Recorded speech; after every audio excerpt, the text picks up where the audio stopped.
Hey guys, warm welcomes to all. இன்றைக்கி நம்ம சேனலில் என்ன ரெசிபி பார்க்க போகிறோன்னா சிக்கன் கிரேவி. அண்ட் அதுக்காக பார்த்திங்கன்னா ஒரு 1/2 kg சிக்கன் எடுத்திருக்கோம். அப்புறம் onion and tomatoes equal ratio, அப்புறம் curry leaves, coriander leaves, ginger garlic paste and அந்த ஜிஞ்சர் கார்லிக் பேஸ்ட்டோட கொஞ்சோண்டு மஞ்சத்தூளும் பச்சை மிளகாவும் போட்டு அதையும் அரைச்சி தனியாக எடுத்துக்கலாம்.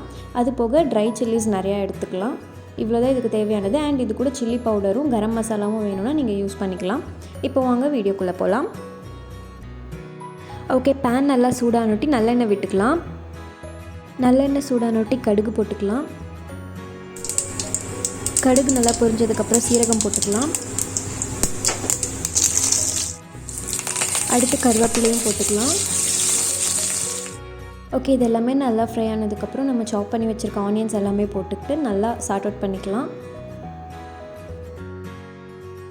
Onion half the colours change ஆனொட்டி ட்ரை சில்லிஸ் ஆட் பண்ணிக்கலாம். கூடவே ஜிஞ்சர் கார்லிக் பேஸ்ட்டையும் ஆட் பண்ணி நல்லா சார்ட் அவுட் பண்ணிக்கலாம். நெக்ஸ்ட் டொமேட்டோஸையும் ஆட் பண்ணி நல்லா சார்ட் அவுட் பண்ணிக்கலாம்.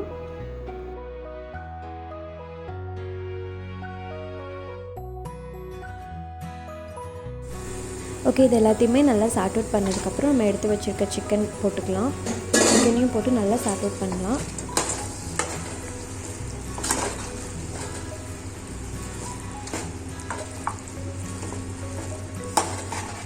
ஓகே, இது எல்லாமே நல்லா சார்ட் அவுட் பண்ணதுக்கப்புறம் க்ரீன் சில்லி ஆட் பண்ணி நம்ம வச்சுருந்த ஜிஞ்சர் கார்லிக் பேஸ்ட்டையும் போட்டு நல்லா மிக்ஸ் பண்ணிக்கலாம். இது வந்து சிக்கன் போட்டதுக்கப்புறம் தான் போடணும். இல்லை அப்படின்னா நீங்கள் ஸ்டார்டிங்லேயே சிக்கனை இதில் நல்லா மேரினேட் பண்ணிக்கலாம் ஒரு 1/2 hour. அதுக்கப்புறம் டேஸ்ட்டுக்கு ஏற்ற மாதிரி கல் உப்பு போட்டுக்கலாம். ஓகே, இது எல்லாத்தையுமே போட்டு நல்லா மிக்ஸ் பண்ணிக்கலாம். மிக்ஸ் பண்ணிவிட்டு லைட்டாக தண்ணி விட்டு சிக்கனை நல்லா கொதிக்க விடலாம்.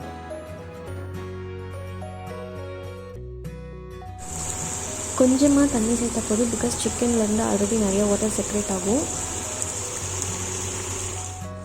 ஓகே, இது மாதிரி நல்லா பாயில் ஆகிற ஸ்டேஜில் மிளகாத்தூள் கொஞ்சமாக போட்டுக்கலாம். கரம் மசாலா வேணும்னா நீங்கள் ஆட் பண்ணிக்கலாம். நாங்கள் இன்றைக்கி போடலை, பட் கரம் மசாலா போட்டால் இன்னும் டேஸ்ட் சூப்பராக இருக்கும்.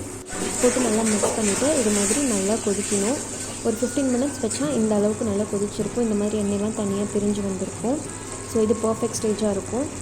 அண்ட் ஃபைனலாக நல்லெண்ணெய் விட்டு ஒரு வாட்டி மிக்ஸ் பண்ணிவிட்டு கடைசியாக நம்ம வச்சுருக்க கருவேப்பிலை கொத்தமல்லியை போட்டு இறக்கிடலாம். ஸோ இவ்வளோ தான் நம்மளோட குவிக் சிக்கன் கிரேவி. அண்ட் உங்களுக்கு இந்த வீடியோ பிடிச்சிருந்தா கண்டிப்பாக லைக் பண்ணுங்கள், கமெண்ட் பண்ணுங்கள், ஷேர் பண்ணுங்கள், மறக்காமல் சப்ஸ்கிரைப் பண்ணுங்கள். அப்படியே பக்கத்தில் இருக்க பெல் ஐக்கானையும் கிளிக் பண்ணுங்கள். எல்லாம் வித் எங்களோட Facebook and Instagram ID description லிங்க்கில் இருக்குது. அதையும் டச் பண்ணி ஃபாலோ அண்ட் சப்போர்ட் பண்ணுங்கள். தேங்க்யூ.